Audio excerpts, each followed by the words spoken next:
Hello, hello. Hello, Vancouver. I feel like a rock star.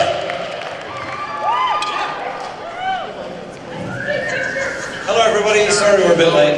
We've been interviewed.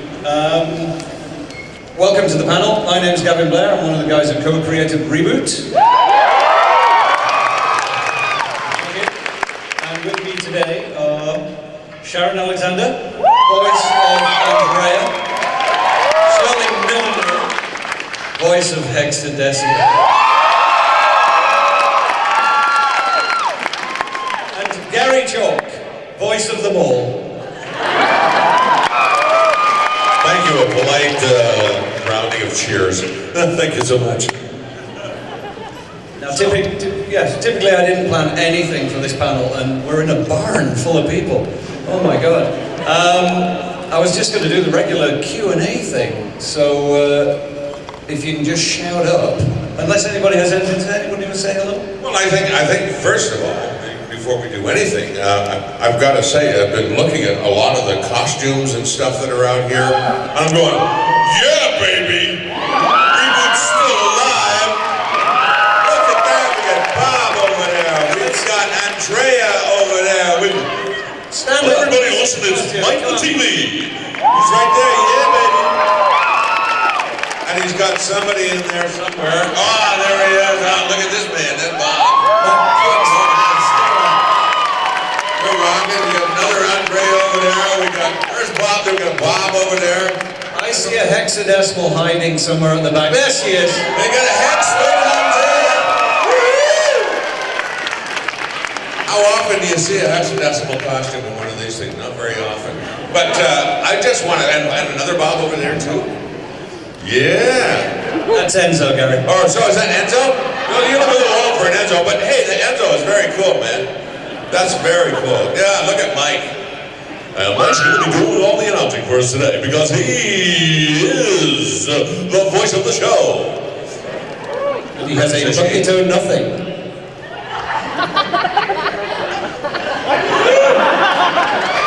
But first off, ladies and gentlemen, thank you. Thank you so very much for being a part of this.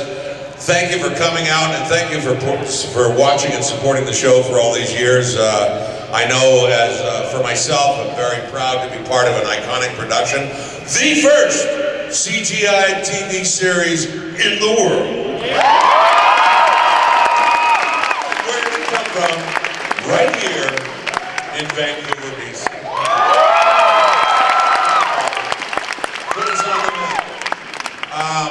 That's all I have to say. I gotta say, it's been amazing, an amazing journey from the time when we first started recording the show until now. We see all these people who just, and I gotta tell you, I watched the show and I love it still. I love all the in-jokes. I didn't get them until one day somebody said, look at this book, and I think it was your book. Gavin gave me this book, and all the inside jokes and references, and I went, I finally get it. I finally get it. There's some great gags in the show, and then when you look at it after reading the book, you go, that's funny. I like it. But as I say, I'm just proud to be a part of it, and proud to still be here, and really happy to come and chat with you guys. So let's hand it over to Shirley, Hexadecimal.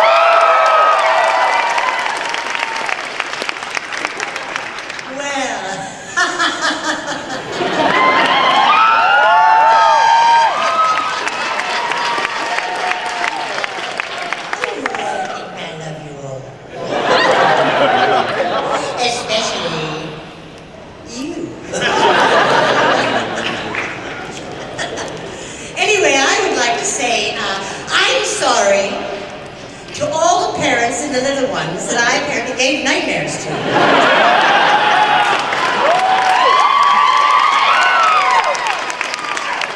But maybe it stopped some bedwetting? I don't know. But it has been an absolute delight for me. And hexadecimal leaves an actress like myself absolutely tension-free. I've explored every facet of my personality, and Gary's, and Gavin's, and Andrea's. And yes, the world of Reboot has been absolutely phenomenal. And like Gary, I didn't get all the jokes either. So those of you who have bought the book, you'll get them too now. Anyway, I don't have much more to say except I love you.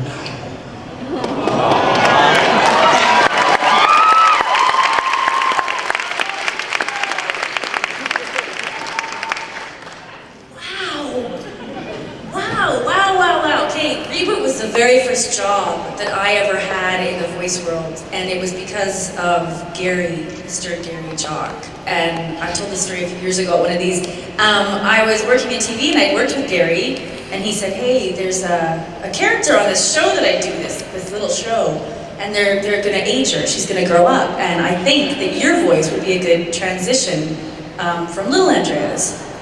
And Gary worked with me, and he worked with me, and I stunk. I didn't get it at all. I couldn't do the microphone. Anyway, I got the job. And I walked into the, I don't know how, I drugged Gavin.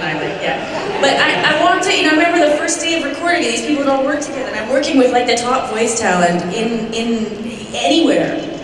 And the energy, Shirley said earlier, the energy that used to be produced in this room, we'd stand in this little horseshoe, and these guys were the fourth wall, you know, behind the glass, and we'd stand in this horseshoe, and the energy that would come out, I think translates into the show. And I always feel like a little bit of a fraud when I'm here, because it's like I would have paid to be Andrea.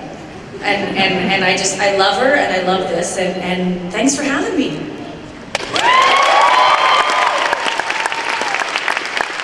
Yeah, I'll never forget those, wow. That's the energy we're talking about. They used to call this, and this is what's called in technical terms, in voice lingo, vocal pressure. I have apparently really good vocal pressure, and in that I can make the air hit that diaphragm in the microphone, but sometimes it comes out a little loud, so I'm sorry for that.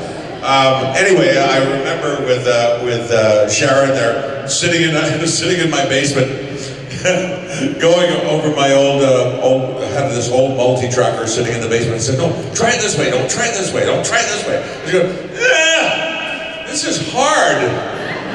No, it's not hard, it's fantastic. You've got the perfect voice for it. And I'll never forget that, and I'm so happy that you got the part, because it was so much fun. Did we not have a great time? Yeah. Yeah, good old Uncle Gary. That's what they call me. It's a different thing to use this, you know, and when you can't see your face and you can't see, it's not your expressions, it's not your, you know, there's so many people that go behind the scenes and that make this what it is. All right. A deadly silence. Now, I know that there are some out there that have questions. They want to know something about the show, about Gavin. I'm so sorry that Scotty and some of the others couldn't be here, but Scotty broke his foot, so he played Hack and a few other characters on the show, and some have passed, as you know. But if you have any questions that you'd like to ask, or something that you wanted to know you didn't know, yes.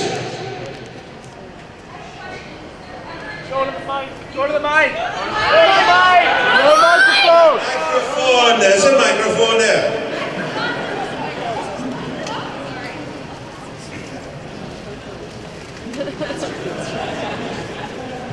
Okay, now I'm at the microphone. I was wondering, is there ever a chance of a reboot of Reboot? A reboot of Reboot? That's a Gavin question. Let's get that one out. I was actually going to say straight away, the status of the reboot, because it's the number one question I get asked. I no longer work, none of the creators these days actually still work at the company that hold the rights to the show.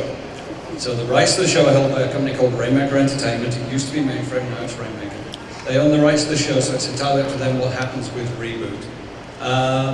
And they are saying that they are working on a movie. They've been saying it for a while, but in this business,